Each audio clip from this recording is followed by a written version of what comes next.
जिस तरीके से रिलीजियस और पॉलिटिकल इंटरफेरेंस आई है, नहीं होना चाहिए इंटरफेरेंस, और इस चीज को बड़ी संजीदगी से देखा जाना चाहिए। मैंने इसलिए कहा था कि ये इंस्टीट्यूशंस जो इलेक्टेड गवर्नमेंट के पास पहले थीं हमें वापस दिए जाने चाहिए।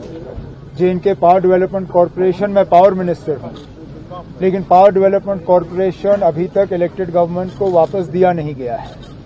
और आप भी जानते हो, मैं भी जानता हूं, अगर ये इल्जाम मेरे किसी मिनिस्टर के खिलाफ लगा होता, अभी तक एसीबी वालों ने छापा लगाया होता।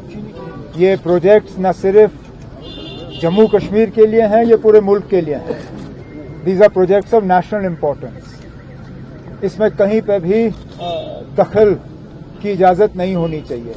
और फिलहाल मैं जानता हूं ये एक ऑनरेबल एमएलए के बारे में बात की गई है, लेकिन किश्तवाड़ में हर प्रोजेक्ट में जो 2 ऑनरेबल एमएलएज ऑपोजिशन के हैं, कहीं ना कहीं वो दखल दे रहे हैं, और इसमें जो हमारे एजेंसीज हैं उनको अपना काम करना चाहिए।